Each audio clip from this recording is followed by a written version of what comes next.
This is Democracy Now!, democracynow.org. I'm Amy Goodman with Juan Gonzalez. Today is primary day here in New York, as well as in Maryland and Utah, with a runoff in South Carolina. In several of the races, it's a battle between different wings of the Democratic Party amidst the rise of one group in particular, DSA, the Democratic Socialists of America. In New York City, the DSA has a packed slate of 10 candidates across congressional, state assembly, and Senate races. In the 13th congressional district, the DSA is backing organizer Liza Featherstone against incumbent Adriano Espaillat. And in the 7th district race for outgoing Congressmember Nydia Velázquez's seat, the DSA is backing union organizer Claire Valdez against Brooklyn Borough President Antonio Reynoso, who is backed by Congressmember Velázquez, as well as the Working Families Party. Earlier this month, Democracy Now! Covered a rally hosted by the New York City DSA in Brooklyn and spoke to some of the DSA-backed candidates in today's primaries. Democracy Now! Spoke to Ian Huntley and Conrad Blackburn running for the state assembly from Brooklyn and Harlem, Abir Kawas running for the state senate from Queens, and to New York State Assembly person Claire Valdez running for Congress in New York's 7th congressional district. People are really mobilized. I think they're outraged by the genocide. They're outraged by what ICE is doing. They're outraged by the Trump administration.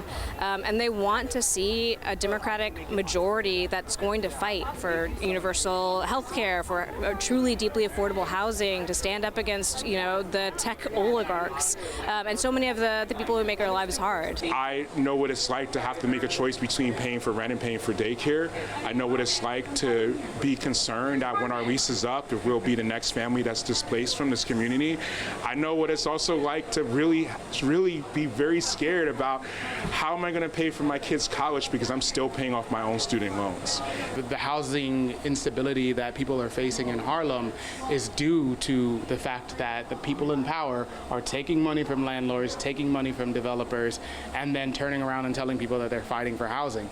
It's just not true. And so in this moment, we really have to fight back. For me, as a Palestinian, to be at a rally for Democratic nominees and have free Palestine signs after years and years and years of having elected officials not even ever take Palestine seriously, go through a genocide where people didn't even speak out about Palestine, this is such a momentous moment because it's really a change in political will and political history in the United States. That was Abir Kawas, DSA candidate for the New York State Senate, as well as Conrad Blackburn and Ian Huntley, DSA candidates for New York State Assembly, and Claire Valdez, the DSA candidate for Congress. New York City Mayor Zohran Mamdani has also played a key role in the races, backing the DSA's congressional candidates, as well as former city controller Brad Lander, running as a progressive challenger to Congressmember Dan Goldman here in New York City. For more on the rise of the DSA in New York and beyond, we're joined by Liza Featherstone, columnist for Jacobin, freelance journalist, author of Selling Women Short, the landmark battle for workers' rights at Walmart. Her latest column is headlined, NYC Socialists are trying to expand their electoral wins. So talk about the divided Democratic Party and the power of the DSA, the Democratic Socialists of America, in New York and beyond. Sure. Well, in the larger scheme of things, the Democratic Party is really divided between its corporate and pro-war wing, which is represented by the Democratic leadership, Chuck Schumer, Hakeem Jeffries, both of whom are New Yorkers, and it's more. And it's more left-wing, more grassroots base, and DSA in New York City is one of the very grassroots forces representing that base, and some of our contests, particularly the congressional contests, are really playing that out.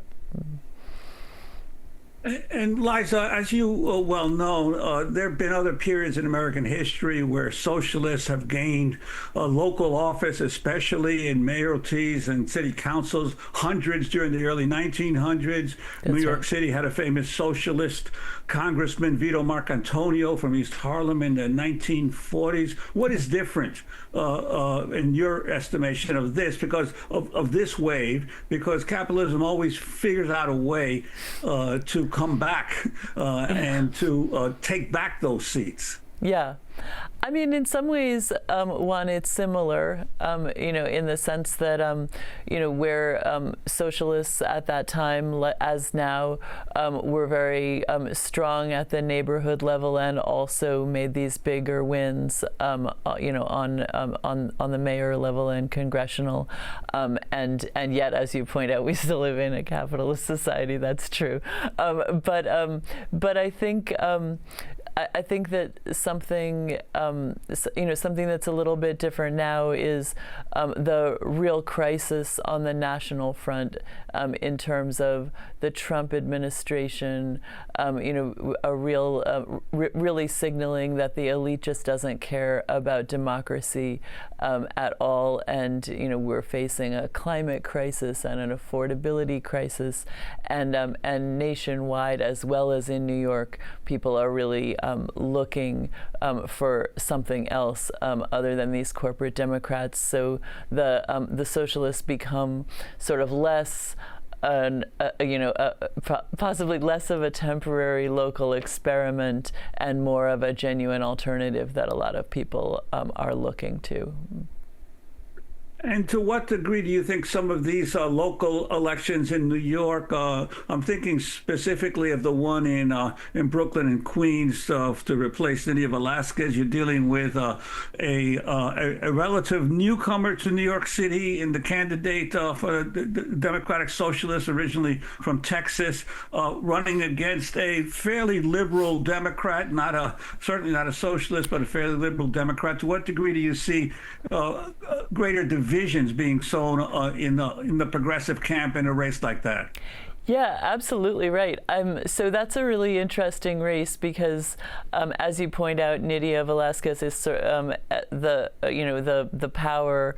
The power broker and congresswoman who represented that seat for so long was certainly not a centrist or corporate Democrat. In fact, she was an early backer of Julia Salazar, who was the first socialist in this current wave of socialist electeds, and she was an early supporter of a ceasefire in Gaza. Like she's certainly not one of the kind of Democrats that we usually go after. And she's very supportive of Antonio Reynoso, the borough president who is running for that seat right now. On the other hand, Claire Valdez is supported by Zoran Mamdani, the socialist mayor, and by Nydia Velázquez supported Mamdani. Yes. So the plot thickens, and also by DSA and also by the UAW, which the United Auto Workers, of which I am actually a member also, and if I could a little bit explain that race, the Working Families Party is a very worthy but kind of disappointing formation. They have never had much of a ground game in terms of their organizing.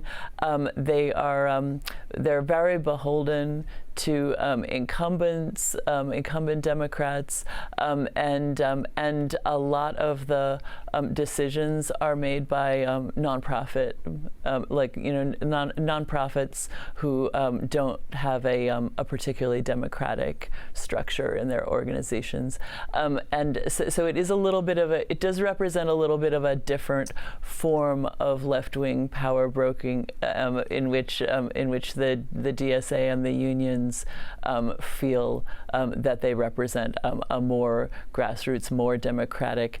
And will also say, I think at stake in that election is, obviously it's going to be a decent congressperson compared to the horrors that are mostly, representing us in that body. Either Antonio Reynoso or Claire Valdez is going to be a decent congressperson. But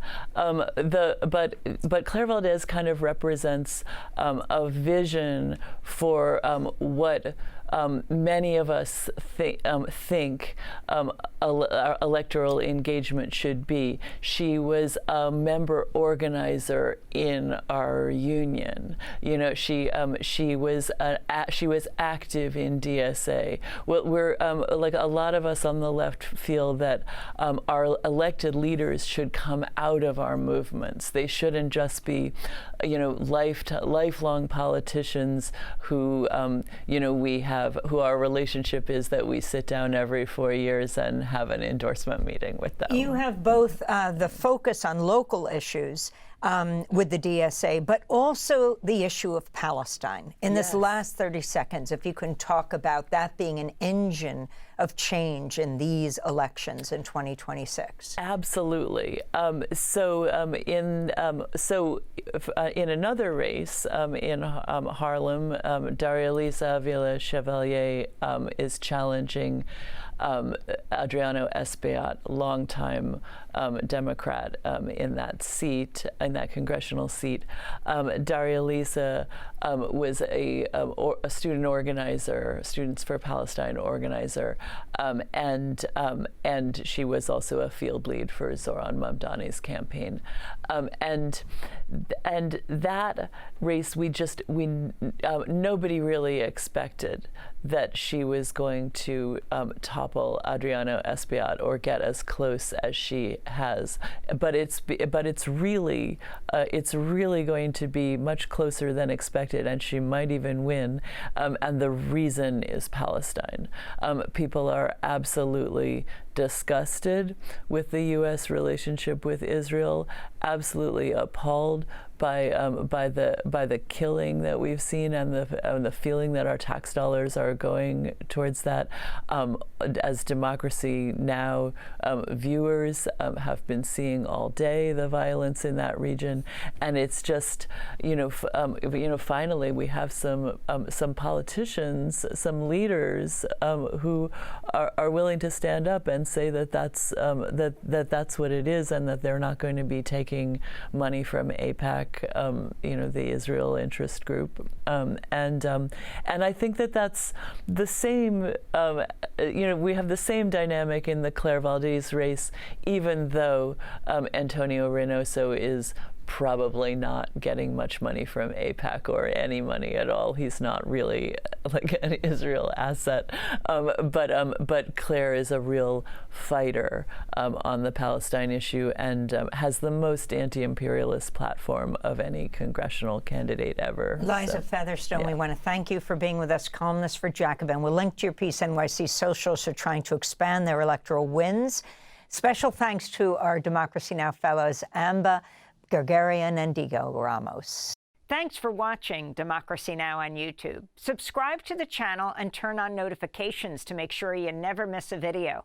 And for more of our audience-supported journalism, go to democracynow.org, where you can download our news app, sign up for our newsletter, subscribe to the daily podcast, and so much more.